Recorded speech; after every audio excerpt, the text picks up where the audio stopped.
네, 여러분 반갑습니다. 주아롱쌤 책 읽는 시간입니다. 오늘은 부자의 운, 사이토 히토리가 쓴 책이죠. 책은 얇지만 결코 가볍지 않은 그런 책인데요. 단락단락이 좀 짧게 나눠져 있기 때문에 오늘은 두 단락을 같이 살펴보도록 하겠습니다. 그 중에 제일 첫 번째 단락이 돈에게도 주인을 선택할 권리가 있습니다랑 그 뒷구절인 돈을 쓰는 사람에게 지혜가 있을 때 돈이 힘을 갖습니다라는 돈에 관련된 사이토 히토리의 생각을 한번 살펴보도록 하겠습니다. 자, 책 내용 들어가도록 하겠습니다. 한 강도가 식칼로 사람을 찌른 사건이 일어났다고 칩시다. 이것은 식칼이 잘못한 걸까요? 사람이 잘못한 걸까요? 식칼은 생선을 자르기 쉽게 만든 도구입니다.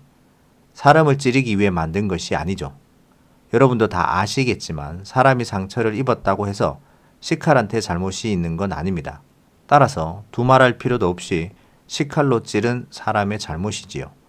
이제 화제를 돈으로 돌려봅시다. 부자가 되니 갑자기 태도가 돌변하는 사람이 있습니다. 반대로 돈이 떨어져서 강도짓을 하는 사람도 있지요.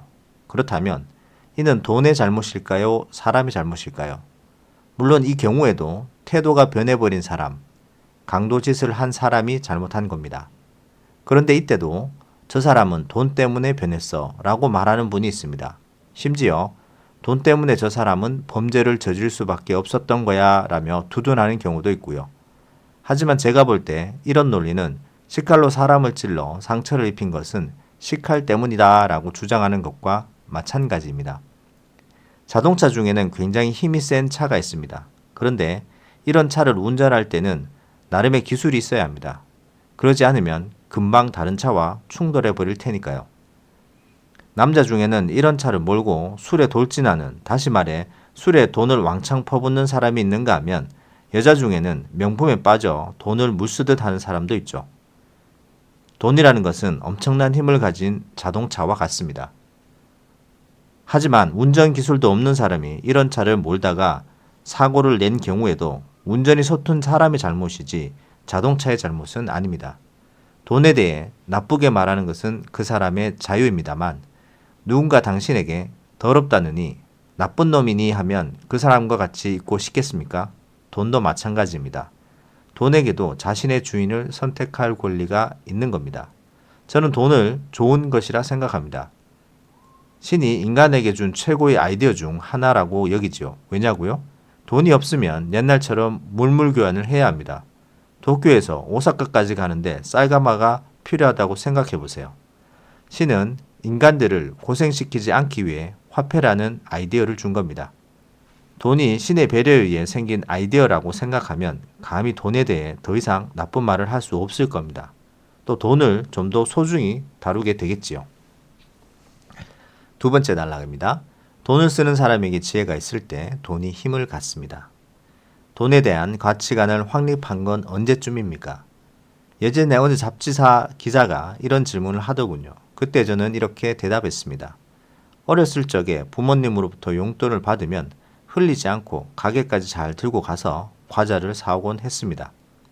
지금의 가치관도 그때와 별반 다를 바가 없습니다. 정말로 그렇습니다. 제가 돈에 대해 뭔가 보통 사람과 특별히 다른 가치관을 가졌기 때문에 부자가 되었다고 생각하는 분도 있지만 그건 절대 아닙니다. 만약 돈에 대한 어떤 가치관이 부자를 만들어준다고 한다면 사실 누구든지 부자가 될 수 있겠지요. 하지만 현실은 어떻습니까? 안 그렇지요? 따라서 부자가 되기 위해 무슨 거창한 가치관이 필요한 것은 아닙니다. 여기서 잠깐 꼭 말하고 지나가고 싶은 게 있습니다. 바로 돈이 가져다 주는 고통, 그리고 돈이 지닌 힘에 관한 이야기입니다. 세상에는 돈이 화를 부른다는 얘기도 있습니다만 돈 자체가 화를 부를 리는 없습니다. 만약 돈 때문에 고생한다면 그것은 필요 이상의 돈을 추구하기 때문이거나 필요한 돈이 없기 때문이거나 둘 중 하나죠. 하지만 돈 그 자체 때문에 고생하는 일은 없습니다. 월급이 깎이면 마음은 좀 상하겠지만 사실 그 또한 개인의 사고방식에 따른 문제입니다. 돈이 어마어마하게 많으면 뭔가 대단한 힘이 생기지 않을까 하고 생각하는 사람도 있지만 과연 정말로 그럴까요?